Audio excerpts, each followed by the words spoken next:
रामपाल कश्यप जिंदाबाद, रामपाल कश्यप जिंदाबाद, रामपाल कश्यप स्वागत है, रामपाल कश्यप स्वागत है। माननीय प्रदेश अध्यक्ष जी राजपाल कश्यप जी। 11 बजे से 4 बज गया, बहुत से लोग खाना खा के आए होंगे, बहुत से लोग खाए ही नहीं होंगे। इसलिए मैं सभी की बातों से जो जननायक कर्पूरी ठाकुर के बारे में जो विचार रखे, मैं सभी से अपने को संबद्ध करते हुए और मैं यही कहूँगा, ऐसे महापुरुष कभी कभी पैदा होते जो वंचित, शोषित, पिछड़े, आदिवासी, अल्पसंख्यकों को हिम्मत और हौसला देने का काम किसी ने किया है तो जननायक कर्पूरी ठाकुर जी ने किया है। उन्होंने केवल एक जात के लिए नहीं, एक जात के लिए नहीं, उनकी जात की संख्या कम होने के बावजूद भी उन्होंने अपने विचारों, अपने संस्कारों से, अपने आचरण से पूरे देश में और दुनिया में एक मिसाल पेश करने का काम किया। उनके फॉलोअर हर जात बिरादरी में लोग, इसलिए इनको किसी एक जात या उससे नहीं जोड़ सकते। ये ऐसे महापुरुष कम पैदा होते, जैसा भी हमारे विधायक जी बता रहे हैं, और उनके कई संस्मरण ऐसे ईमानदारी के प्रति, सादगी के प्रति और विचारों से परिपूर्ण नेता। ऐसे नेता का जीवन परिचय पढ़िए तो बहुत सी चीज़ें सीखने को मिलती हैं। और वो अपने को सदैव उन्होंने गरीबों से जोड़ा, पिछड़े जो अंतिम पावदान पे लोग खड़े हैं उनसे जोड़ा, उनको दिशा देने का काम किया, उनको रास्ता दिखाने का काम किया कि हाँ, विचारवान व्यक्ति गरीब हो सकता है लेकिन वो भी ऊपर जा सकता है। जिस तरीके से शिक्षा, अगर झोपड़ी में रहने वाला व्यक्ति भी शिक्षित है तो वो भी किसी भी ऊंचाई को छू सकता है। शिक्षित और ईमानदारी है तो किसी ऊंचाई को छू सकता है। और ये आज कर्पूरी ठाकुर जी की जयंती है जिसपे पूरे प्रदेश और देश में लोग मना रहे हैं। कुछ लोग तो डर के मारे मना रहे, उनके विचार नहीं है लेकिन उनके विचार इतने ताकतवर है उनके डर के मारे कुछ लोग मना रहे। और उसमें से एक दल है बीजेपी जो डर के मारे मनाती है, आपको मानती नहीं है, डर के मारे मनाती। डर के मारे कहीं राष्ट्रपति भी बना दिए आदिवासी और दलित, लेकिन उनके लिए किया कुछ नहीं, क्योंकि ये दलित, पिछड़े, शोषित, वंचित, अल्पसंख्यक, आदिवासी ये अब जागरूक हो रहे हैं, ये जागरूक हो रहे हैं तो इनको डर लगता है बीजेपी वालों को, और समाजवादी लोग जागरूक कर रहे हैं। माननीय मुलायम सिंह यादव, मानवर काशीराम, बाबा भीमराव अम्बेडकर, डॉक्टर लोहिया, जयप्रकाश नारायण और कर्पूरी ठाकुर के विचारों पे चलने वाले हम लोग, और उनका सबके विचारों का मिश्रण निकाल के माननीय अखिलेश यादव जी ने एक ऐसा फार्मूला पीडीए का दे दिया है, अब बीजेपी की नींद हराम हो। जो पीडीए का नारा है जिसमें माननीय कर्पूरी ठाकुर की विचारधारा है, डॉक्टर लोहिया की विचारधारा है, बाबा भीमराव अम्बेडकर का संविधान है, और जितने महापुरुष हैं उनकी विचारधारा है, माननीय मुलायम सिंह यादव की विचारधारा है। इस मिश्रण से बीजेपी के पास कोई फार्मूला, कोई लाइन में मिल नहीं रहा फार्मूला। हमारे चौधरी साहब बता रहे थे आरएसएस की लाइन में भी कुछ मिल नहीं रहा कि कौन सा फार्मूला लगाया जाए जो पीडीए की काट हो। और अभी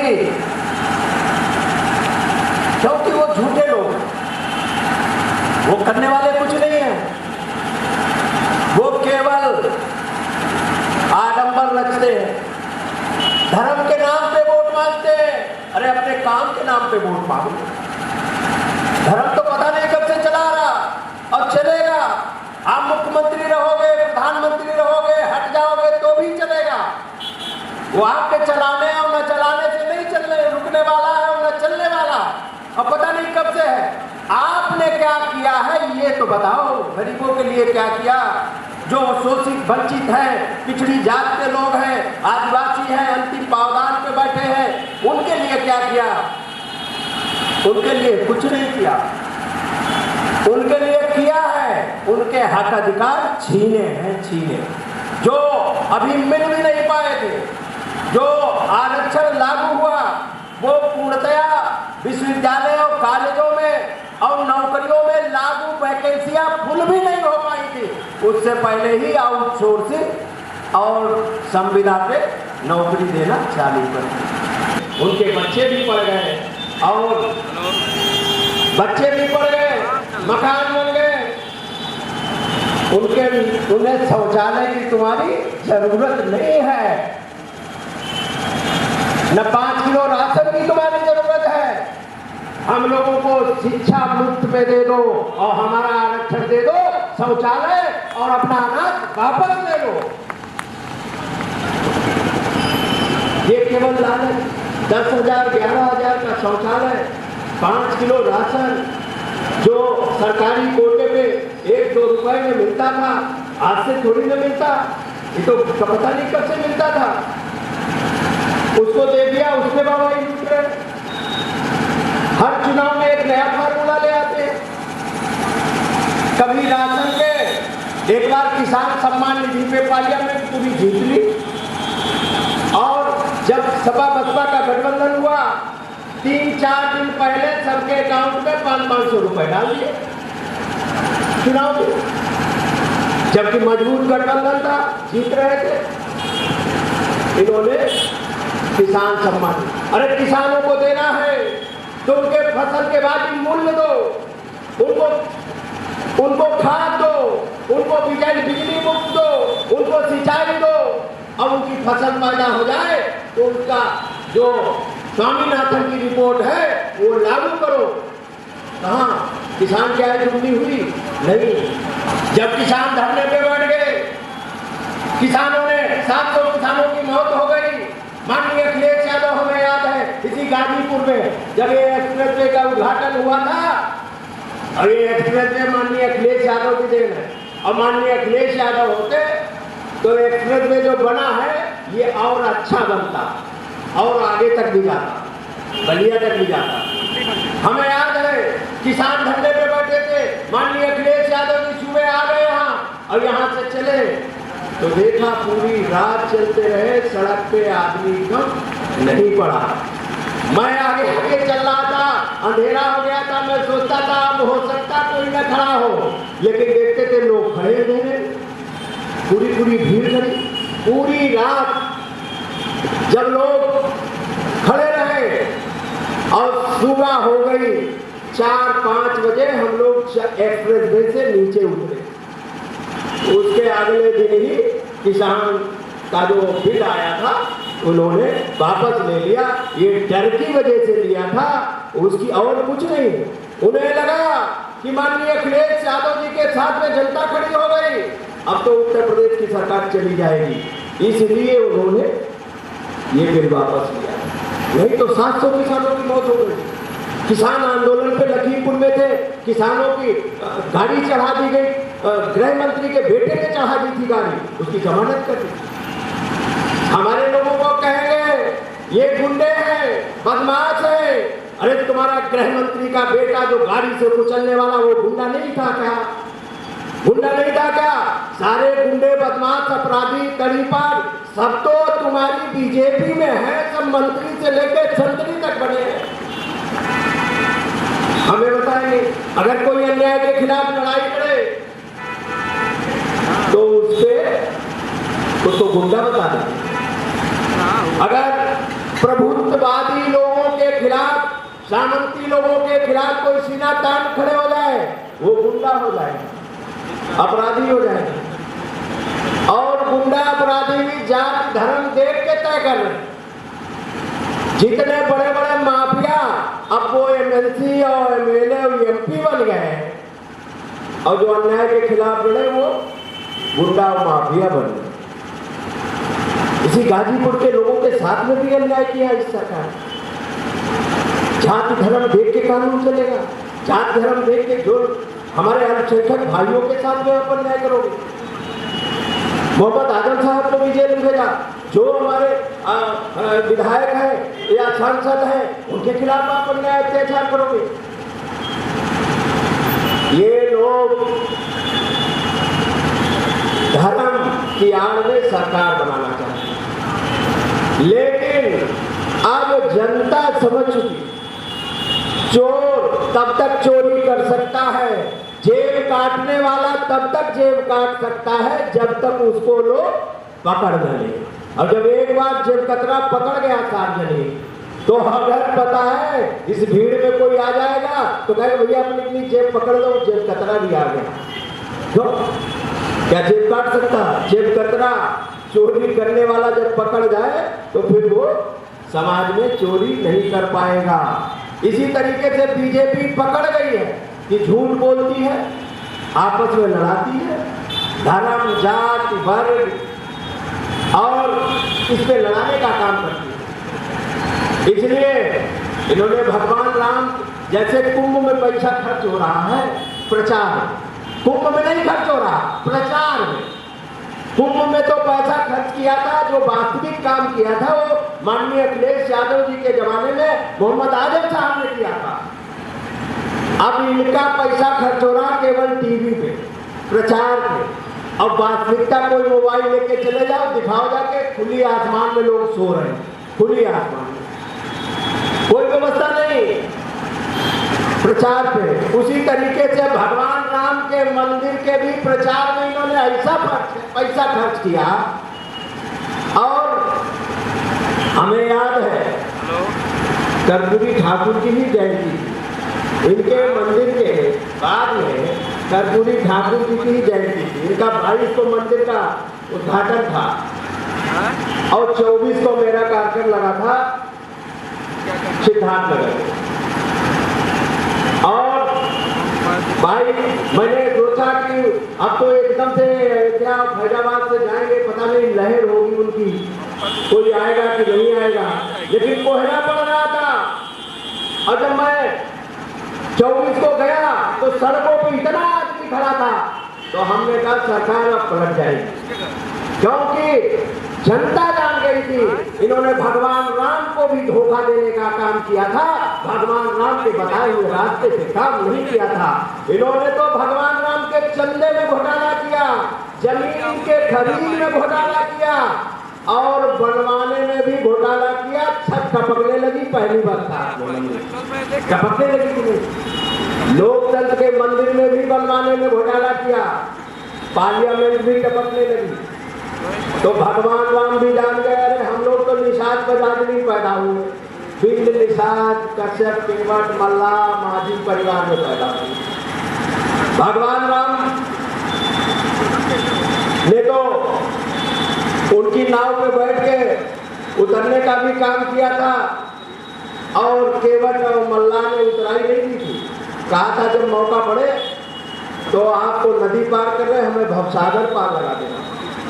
लेकिन इन बेईमानों ने भगवान राम का नाम जोड़ के हमारे केवट और निषादों में फैला के 2-2 बार नाव 3-3 बार पार करा ली और हमारी नाव डुबो दी। बाकी माननीय अखिलेश चौधरी साहब बैठे, माननीय अखिलेश यादव जी ने हम इन 17 जातियों को, माननीय मुलायम सिंह यादव जी ने भी आरक्षण देने का काम किया था। और इन कश्यप निषाद बिंद धीवर मल्ला कहार गुड़िया माझी मझवार रजवाद तुरहा भर राजभर कुम्हार प्रजापतियों को, इन 17 जातियों को अनुसूचित जात में परिभाषित करने का काम माननीय अखिलेश यादव जी ने किया था। और योगी आदित्यनाथ के बनने के बाद में उसको कोर्ट में फंसवाया गया और फिर कोर्ट में खत्म कराने का काम इन्होंने किया। तो ये बेईमान लोग जबकि सरकार नहीं थी तो कहते थे हम निषादों को आरक्षण देंगे। अब एक वो पार्टी बनाए, निषाद पार्टी। उन्होंने पार्टी इसलिए बनाई थी कि निषादों को आरक्षण दिलाएंगे और कहा था पद बाद में लेंगे, पहले आरक्षण दिलाएंगे। पद तो सारे ले लिए लेकिन आरक्षण नहीं दिला पाए और न वहां आरक्षण की बात कर पाते और न करेंगे और न कर सकते हैं। वही नहीं, वहां बैठे जितने पिछड़े और दलित आदिवासी अल्पसंख्यक है, कोई किसी की हैसियत नहीं है तुम्हारे हक अधिकार की बात करने।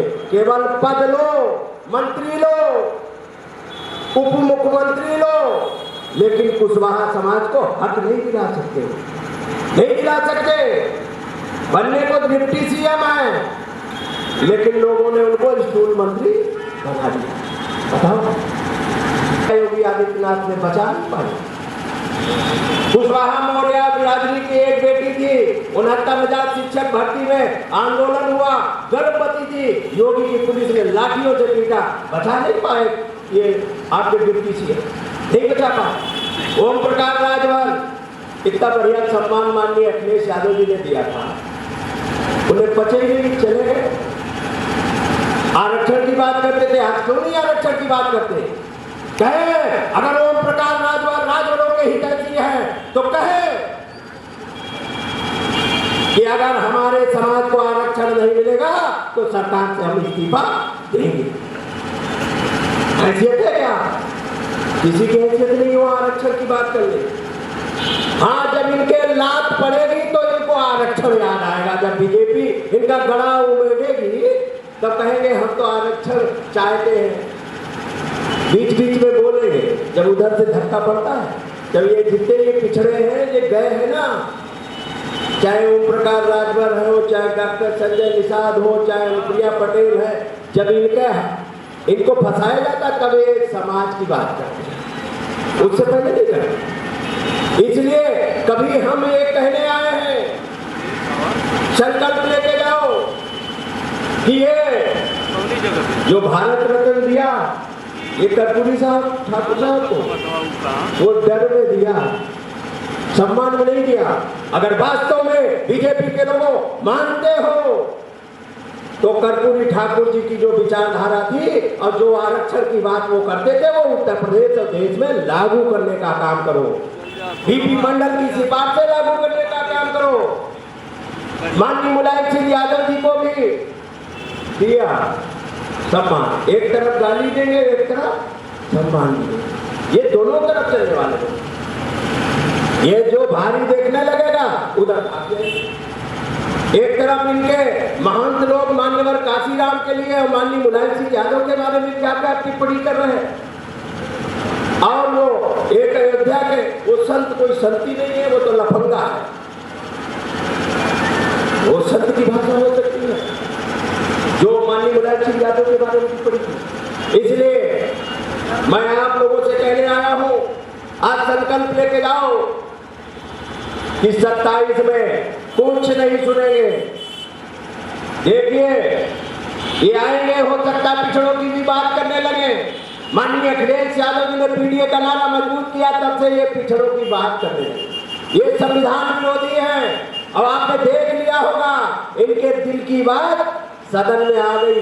अमित शाह जो गृह मंत्री हैं, दिल की बात जुबान पे आ गई। उन्होंने अम्बेडकर साहब के बारे में क्या कहा, टिप्पणी। इनका अयोध्या का सांसद कहता था कि 400 पार इसलिए चाहिए क्योंकि संविधान बदल गया, यही तो कहा था। तो वहां भगवान राम की कृपा हो गई कि अवधेश पासी जी को जिताने का काम, माननीय अवधेश पासी को जिताने का काम समाजवादी पार्टी के प्रत्याशी को किया और बीजेपी के प्रत्याशी को हराने का काम। विचारधारा से हम लोग जागरूक हुए हैं। माननीय मुलायम सिंह और माननीय काशीराम, माननीय अखिलेश यादव जैसे योद्धा जो आज सभी की विचारधाराओं को लेकर आगे चलने का काम कर रहे हैं। देश में 400 पार का नारा दे रहे थे, कहते थे उत्तर प्रदेश में सीटें आएगी, कोई कहता था 1 आएगी, कोई कहता था 2 आएगी, कोई कहता था 3 आएगी, कोई कहता था 4 आएगी, बहुत ज्यादा गिनता था तो 5। कभी कभी तो लोग कहते थे अखिलेश यादव जी हार जाएंगे। ये बीजेपी के लोग अफवाह फैलाते थे लेकिन हार रहे थे बगल में प्रधानमंत्री और अफवाह फैला रहे थे कि समाजवादी पार्टी हार। और अगर लोगों को पता होता, इन्होंने अफवाहें नहीं फैलाई होती और लोगों को पता होता कि 43 सीटें जीतेगी और 37 सीटें समाजवादी पार्टी अकेले जीतेगी, तो ये कांटा पता है 75 पे रुकता जाके 75 पे। कुछ सीटें इन्होंने बेईमानी से जीती है बीजेपी के लोगों ने, बेईमानी से। और माननीय अखिलेश यादव जी ने पीडीए के फार्मूले के तहत जो टिकट दिया, उस पर जनता ने ठप्पा लगाने का काम किया, कराया था। मैं एमपी साहब आया था तब तो बहुत भीड़ हुई थी, आज भी थोड़ा विलंब हो गया और आप लोगों ने अच्छा कार्यक्रम आयोजित कराया। और सब लोग संकल्प लेके जाओ कि अब बीजेपी की झांसे से मत पड़ना, ये मीठी मीठी बातें करेंगे, क्योंकि अभी तो पीडीए से डर रहा। अगर बीजेपी में भी किसी पिछड़े और दलित को कुर्सी मिल रही है तो वो देन माननीय अखिलेश यादव की है कि अखिलेश यादव से डर है, जिसकी वजह से वो आगे बैठा लेते। पीडीए की सरकार बनाने का काम करेंगे और अपना हक अधिकार प्राप्त करने का काम करेंगे। जय हिंद, जय भारत, जय समाजवाद। माननीय मुलायम सिंह यादव हमारे जननायक